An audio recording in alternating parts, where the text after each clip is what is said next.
सरकारी कर्मचारी एवं पेंशनभोगी को होली पूर्व खुशी खबर। केंद्र सरकारी कर्मचारी एवं पेंशनभोगी महंगा भत्ता डीए एवं महंगा सहायता डीआर जानुआरी 2026 रु 2% वृद्धि होबार संभावना अच्छी। तो आसतु आज आम यही संपर्क में विस्तृत भाव में जाना भिडियो माध्यम। तेणु भिडियो को आरंभ करने पूर्व आपण समस्त को अनुरोध, जो मैंने एपर्यंत आम चैनल को सब्सक्राइब करना आपण मैंने एबे ही आम चैनल को सब्सक्राइब करूँ।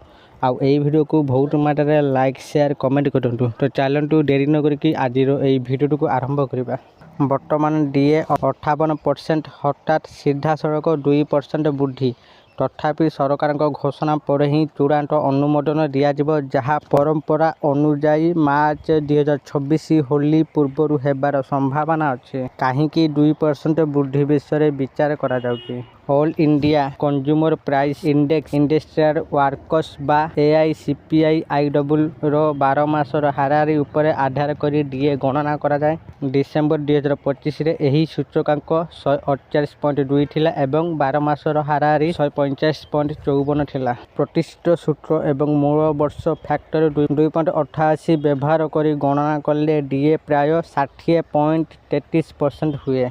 जेहेतु सरकार सर्वदा गोल अंकरे डीए घोषणा करती, यह 60% भाव में विवेचना करा जाउची।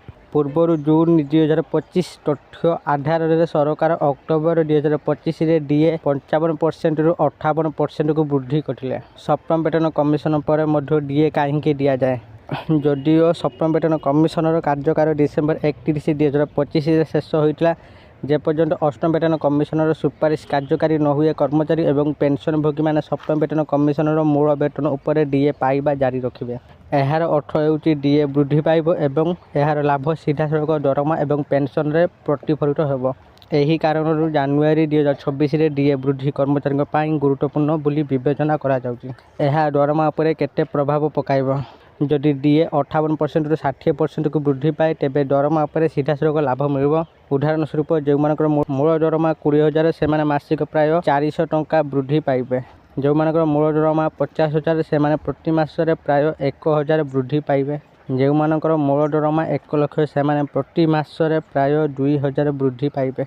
मूल दरमा जेते अधिक होब लाभ सेते अधिक होब। सामग्रिक भाव में जदि सरकार 2% डीए वृद्धि घोषणा करती, तेबे यह मुद्रास्फीतिर यही जुगरे कर्मचारी एवं पेंशनभोगी एक सीधा सड़क आश्वस्ति प्रमाणित होब। आशा करुँच आपण मानक आज भिडियोटी निश्चित भाव में भल लगी आपण मैंने भिडियो देखी सबकि बुझी जाइए। यदि आपण मानक ये भिडियोटी भल लगी था, दयाकोरी ये भिडियो को बहुत मात्रा लाइक शेयर और कमेंट करूँ। और जो मैंने एपर्यंत आम चैनल को सब्सक्राइब कराती, आपण मानक अनुरोध, आपण मैंने एबे ही आम चैनल को सब्सक्राइब करूँ। आज ये पुणी देखा आउ एक नुआ भिडियो से पर्यंत मु दीपू आपण मान विदाय नौची। रोहुची, धन्यवाद।